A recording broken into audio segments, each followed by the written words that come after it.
अति बुद्धिमान क्या होता है? सामान्य बुद्धि चातुर्य से कुछ अधिक। संकट में बुद्धिमान नहीं, वो बचेगा जिसमें अनुकूलन की क्षमता अधिक हो, जिसने स्वयं को परिस्थितियों के अनुरूप ढाल लिया हो, वही संकट से बच पाएगा। और यही सार्वभौमिक नियम है।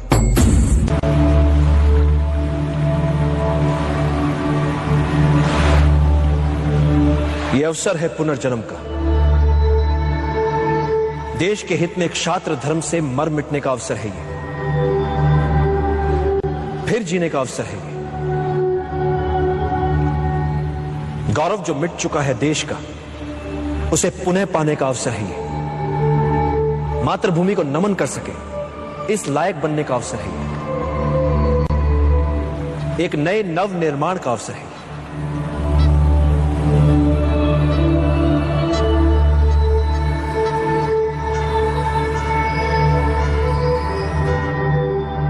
निर्णय आपको लेना है।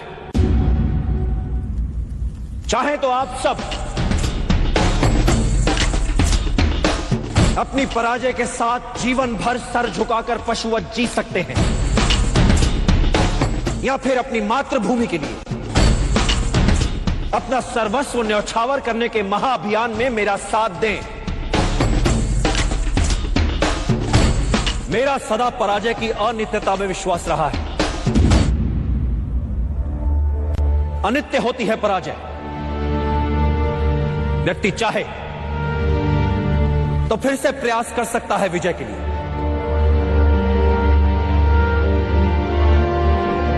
जब वो मन से पराजय को स्वीकार करता है, तब वो होता है पराजित।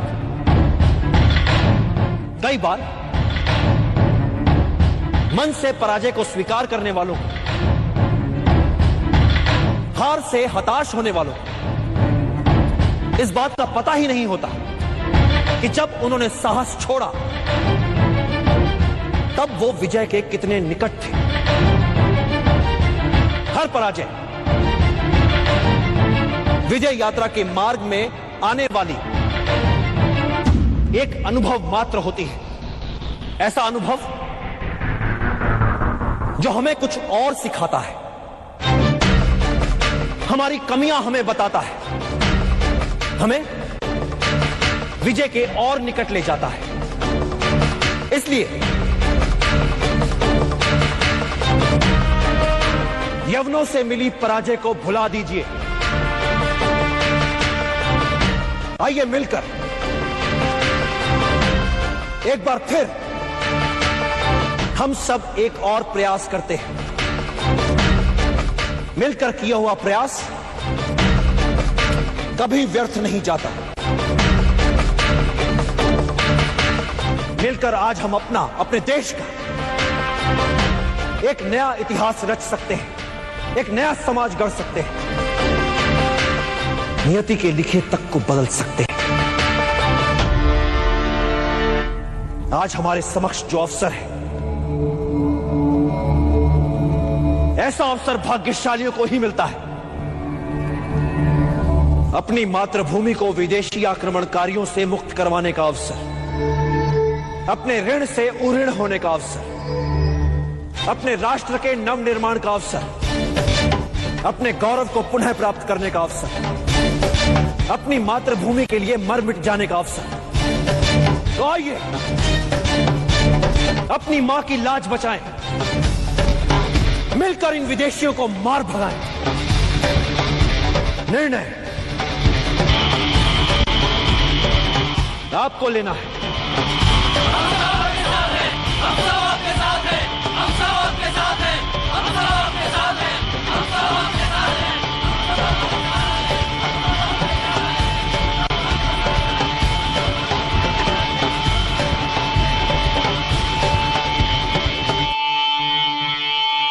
योजना में मात्र लक्ष्य निर्धारण महत्वपूर्ण नहीं होता।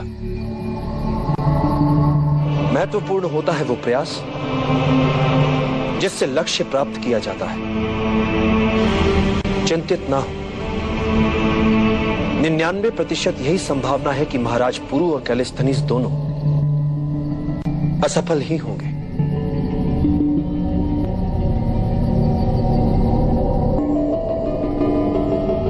इसीलिए एक और वैकल्पिक योजना है मेरे पास। क्रोध के उन्माद में नहीं होता है समस्या का निदान, किंतु शांत चित्त हर समस्या का हल ढूंढ सकता है। एक बात सदैव स्मरण रखना चंद्रगुप्त, कोई भी नियति जनित समस्या मानवीय क्षमताओं से बड़ी नहीं है। समस्या मात्र इतनी सी है कि अधिकतर लोग कठिनाइयों को केवल देखते रह जाते हैं, किंतु कुछ लोग कठिनाइयों के बीच रहकर भी अपने लक्ष्य को प्राप्त करने की क्षमता रखते हैं। इतिहास में केवल उन्हीं का नाम लिखा जाता है जो विषम से विषम परिस्थितियों में रहकर भी अपने लक्ष्य को दृष्टि में रखकर दैनिक समस्याओं में बिना उलझे लक्ष्य प्राप्ति के मार्ग में आने वाली कठिनाइयों को समूल सुलझा लेते हैं।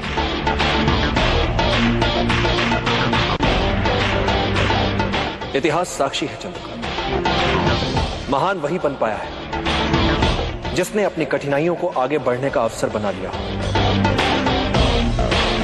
जिसने अपनी कमियों को निर्बलता नहीं अपनी शक्ति बना लिया। असंभव दिखने वाला निर्णय होता क्या है? एक ऐसा कठिन निर्णय जो लिया जा सकता है, इसलिए चाहे जितना असंभव लगे निर्णय लो, क्योंकि समस्या को अनिर्णय से खींचोगे तो समस्या तुम्हें खा जाएगी।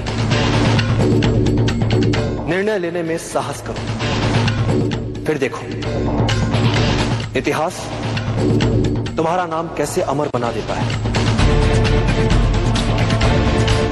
एक सरल नियम है चंद्रगुप्त, समस्या तुम्हें समाप्त करे उससे पहले समस्या को समाप्त कर दो, जड़ से मिटा दो, ताकि वो अपना सर ही ना उठा, ताकि वो अपना सर ही ना उठा, ताकि वो अपना सर ही ना उठा। सबसे बड़ा शस्त्र मनुष्य की बुद्धि और उसका विवेक होता है। एक बुद्धिमान योद्धा अपने बुद्धि, चातुर्य और विवेक से किसी भी युद्ध में विजयी हो सकता है, फिर परिस्थितियां चाहे कितनी ही विषम क्यों ना हो।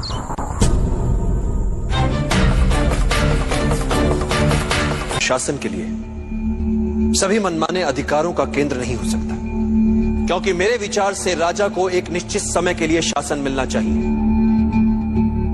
जीवन भर के लिए नहीं।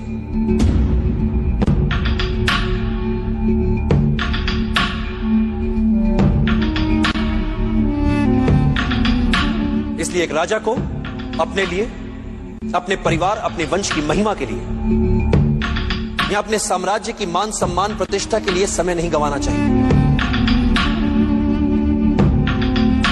क्योंकि यदि राजा प्रजा की भलाई के लिए कार्य नहीं कर रहा है, प्रजा के जीवन स्तर के विकास के लिए कार्य नहीं कर रहा है, तो प्रजा के लिए क्या उपयोगिता है उसकी?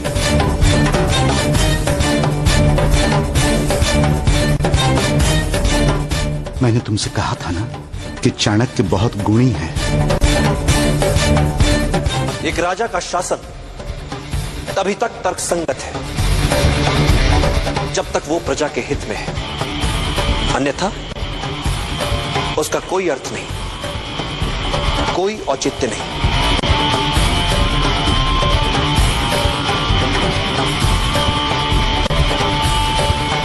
तो फिर आपके विचार से एक राजा की सही भूमिका क्या होनी चाहिए? एक राजा को सबसे पहले अपनी प्रजा के लिए सुशासन स्थापित करना चाहिए। एक मूल मंत्र है, बहुजन हिताय बहुजन सुखाय।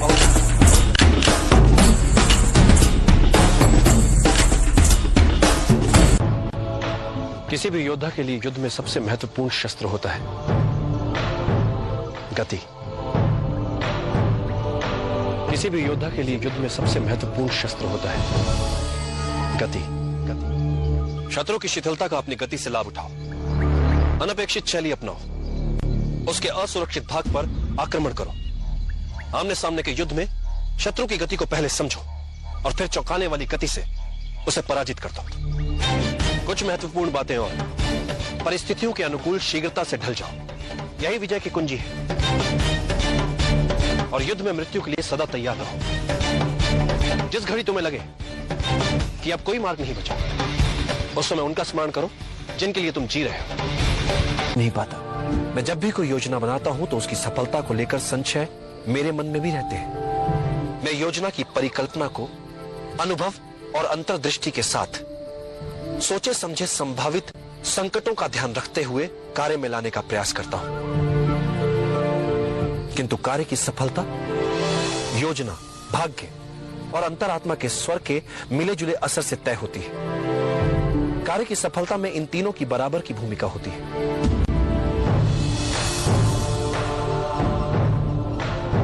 सफलता के लिए अर्जुन की तरह हो पाना उचित रहता है। मात्र लक्ष्य की ओर दृष्टि और कहीं नहीं। तो मैं सचमुच आपकी सहायता कर पाऊंगा। एक शिक्षक का महत्व तो समझ नहीं पा रहे। तो इस अभियान में क्या सहायता करोगे मेरी? माना कि एक साहसी योद्धा एक युद्ध जीत कर दिखा सकता है, किंतु एक शिक्षक किसी साधारण जन को उस युद्ध को जीतने के योग्य बना सकता है। किसी भी युद्ध को जीतने के लिए चुनौती उस युद्ध के लिए अच्छे योद्धाओं को ढूंढने में नहीं, चुनौती है साधारण जन को युद्ध का कारण बताकर उन्हें असाधारण बनाने में, जो एक शिक्षक ही कर सकता है।